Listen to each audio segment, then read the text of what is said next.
झी5 वर संपूर्ण episode free मध्ये पाहण्यासाठी खाली दिलेल्या लिंकवर क्लिक करा। पण सत्याला धरून बसलो तर त्याची बिचाराची नोकरी जाईल आणि त्याच्याकडून ह्युमन मिस्टेक झालेली असूच शकते। तो विसरलेला असेल। नाही, माझ्या खरं बोलण्याने कुणाची नोकरी जाणार असेल तर नॉट वर्थ इट। परमेश्वरा, कुणाची तरी नोकरी जाऊ नये म्हणून मला खोटं बोलावं लागतंय। प्लीज प्लीज माफ कर। तू अकाउंट्स मध्ये ज्याच्याशी बोललीस त्याचं नाव विचारलं असशीलच ना?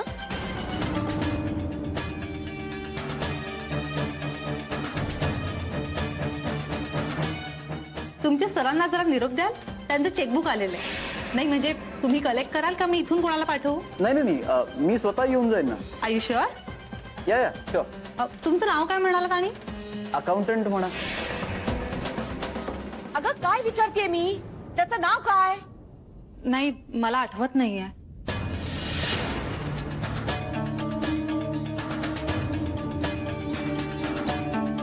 पण प्लीज तुम्ही अकाउंटंटला बोलवून घेऊ नका। कदाचित माझ्याकडूनच चूक झाली असेल। मीच फोन करायला विसरले असेल। नाहीतर मी कदाचित ना दुसरीकडे कुठेतरी फोन केला असेल। हा,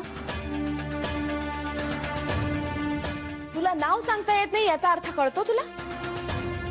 धादांत खोटं बोलतेस तू।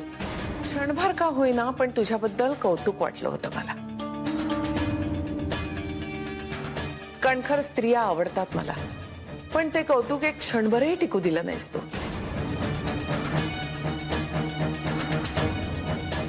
खरं खोटं करण्याची वेळ आली आणि तुझा खरा चेहरा समोर आला।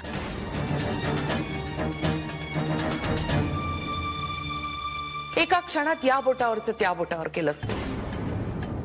आता आपण एक बोलतोय, परत दुसरं बोलल्यानंतर समोरच्याच्या लक्षात येणार नाही असं वाटलं तुला? इतक्या क्षुल्लक कारणासाठी खोटं बोललीस तू? माझ्या मनातनं कायमची उतरलीस तू। अर्थात यामुळे तुला काहीच फरक पडणार नाही। बाहेर जाऊन तू परत खोटं बोलायला सुरुवात करशील।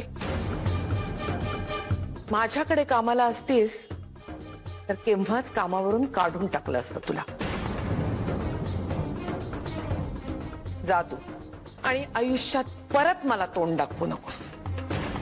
तू त्या अकाउंटंटला वाचवण्यासाठी स्वतःचा बळी दिलास? तुला कल्पना आहे का जान्हवी तू काय केलंय शची? सर पण नाईलाज होता हो। अरे पण त्यांचं तुझ्याबद्दल काय मत झालं असेल? एखाद्याच्या पोटावर पाय पडण्यापेक्षा हे बरं ना? पण असं व्हायला नको होतं जान्हवी। त्यांचा तुझ्याबद्दल गैरसमज झाला असेल। मला कुठे त्यांच्या घरी राहायला जायचंय? नाही, राहायला तुला जायचं नाहीये, मलाही जायचं नाहीये, तरी पण हे झालं ते बरोबर नाही। मी त्यांना फोन करून सगळं काय ते खरं खरं सांगतो। नाही सर, नको प्लीज। त्याची नोकरी जाईल आणि आपल्याला नाही माहिती ती नोकरी त्याच्यासाठी किती गरजेची आहे। त्याची नोकरी वाचेल पण at what cost Janhavi? Sir, आणि आता खरं खोटं सिद्ध करण्यात काय अर्थ आहे? त्यांच्या समोर मी खोटीच सिद्ध होणार ना। अशी नाही तर तशी माझी इमेज तर वाईटच असणार आहे, पण त्याची नोकरी नक्की जाईल। तरी सुद्धा जान्हवी, जे झालं ते मला योग्य वाटत नाही। विशेषतः भागीरथी बाईंसमोर हे व्हायला नको होतं। तर फार तर काय होईल? त्या मला खोटारडी म्हणतील, मूर्ख म्हणतील, काय फरक पडतो?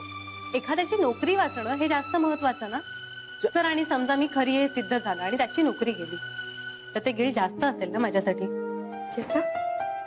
शिवदे मॅडम, ज्या कॉन्ट्रॅक्टसाठी आपण इतके महिने झटत होतो ते कॉन्ट्रॅक्ट झालंय। Congress sir. Thank you so much. माझ्याकडून सगळ्या स्टाफला अभिनंदन करा आणि सगळ्यांना मिठाई वाटा। मला विश्वासच बसत नाही आपण हे कॉन्ट्रॅक्ट साईन केलं। आजचा दिवस काहीतरी खास नक्की। मॅडम, आज सकाळी मी एका मुलीला भेटलो आणि तिला भेटल्यापासून माझी सगळी कामं अगदी सुरळीत होत आहेत। म्हणजे हेच बघा ना, इतके महिने आपण या कॉन्ट्रॅक्टच्या मागे होतो आणि आज हे कॉन्ट्रॅक्ट आपण साईन केलंय। काँग्रेस सर, पुन्हा एकदा तुमचे खूप खूप अभिनंदन सर। मॅडम, आपल्या सगळ्यांचे कष्ट फळाला आले। I am so happy. सगळ्यांना मिठाई वाटा। Yes sir. क्या बात है। आधी त्या मुलीनं मला इम्प्रेस केलं आणि आता माझ्या नशिबाला इम्प्रेस केलं। वा, तिचं ते ऐकलेलं वाक्य आणि तिचा न पाहिलेला चेहरा माझ्या मनात कित्येक दिवस रेंगाळत होता। नंदन, तुझ्याबरोबर असं कधी झालंय का रे की तू कुठल्याच मुलीशी अजिबात बोलत नसतोस आणि मग अचानक एक दिवस तू एका मुलीशी बोलायला लागतोस, मग तू धीट होतोस, मग आणखीन बोलायला लागतोस, मग बोलतच राहतोस. म्हणजे तू तू असा कधी विचार केलास का की हे सगळं तुझ्या बाबतीत का घडतंय, कसं घडतंय, किंवा ही सगळी हिंमत तुला कुठून मिळतेय? विचार केलास? झालंय ना सर. माझं लग्न होण्याआधी आहे ना नुकतीच बायकोशी ओळख झाली होती, तेव्हा असं झालंय. मी जमिनीवर चालायचोच नाही, हवेत तरंगत असायचो. तुम्हाला सांगतो ना, सकाळी उठलो की पहिला विचार तिचाच, आणि रात्री झोपतानाही शेवटचा विचार तिचाच. वेळ लागलं होतं मला, आणि माझी बायको माझ्यासाठी खूप लकी ठरली सर. एखादी मुलगी इतकी उद्धट असू शकते, माझा विश्वासच बसत नाहीये. धडधडीत खोटं बोलत होती ती, आणि आव काय, मी खोटं बोललेली नाही, मी माफी मागणार नाही. एक क्षणभर कौतुक वाटलं होतं मला तिचं. ती खरं बोलत असती ना तर अकाउंटंटला नोकरीवरून काढून टाकायचाही विचार करत होते मी. पण जरा कौतुक वाटलं तर लगेच तिने एकदम उलटच बोलायला सुरुवात केली, माफी मागायला सुरुवात केली. हे असले संस्कार आहे तिच्यावर. आई जाऊ द्या ना, आता ही मुलगी आयुष्यात आपल्याला कधी भेटणार आहे का? सायली, उत्तम स्थळ मिळालंय तुला. श्रीरंग सारखा मुलगा मिळणार नाही परत. Hope so. होप सो काय, श्रीरंग अतिशय हुशार मुलगा आहे, मोठा बिझनेसमॅन आहे तो जावई झालेला मला आवडेल. हे बघ सायली, तू काही झालं ना तरी या मुलाकडनं होकार मिळवून आण. अगं मी त्याला नाव विचारलं ना तर म्हणाला श्री. मी म्हंटल श्री काय, तर म्हणतो श्री अकाउंटंट. फनीच दिसतोय. हँडसम होता का काय? ज्याच्यामुळे तुला एवढी बोलणी खावी लागली तो दिसायला कसा होता? व्यवस्थित होता. असं का विचारतेस?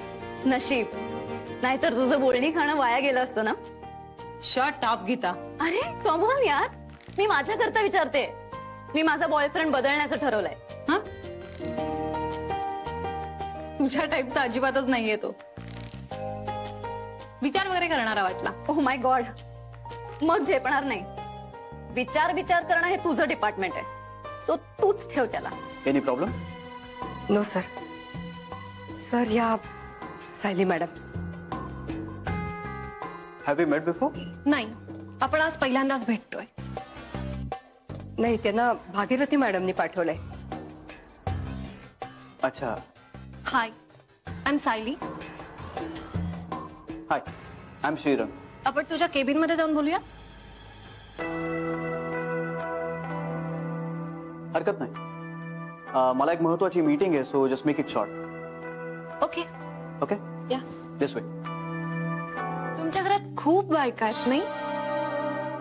आजीजी कोणीतरी खूप जवळची दिसते.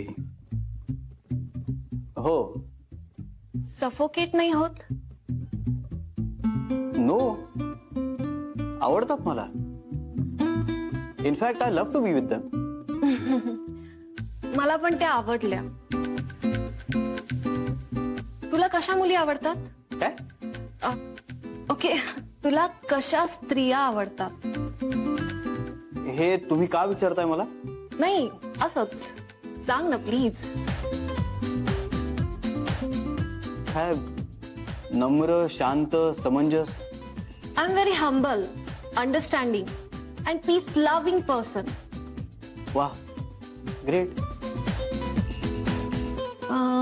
लग्नानंतर तू इंडियातच राहणार? कोणाच्या लग्नानंतर? Very funny.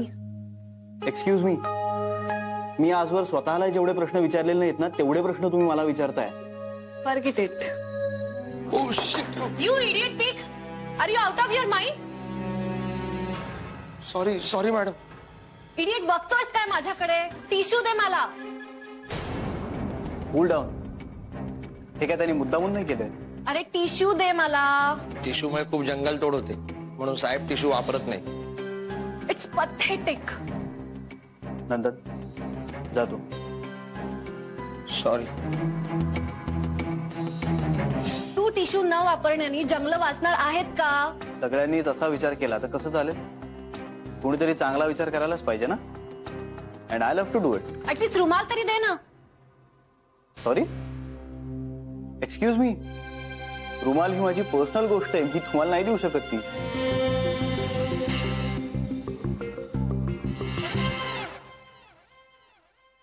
ओ तुम्ही झी5 वर संपूर्ण एपिसोड फ्री मध्ये पाहण्यासाठी खाली दिलेल्या लिंकवर क्लिक करा.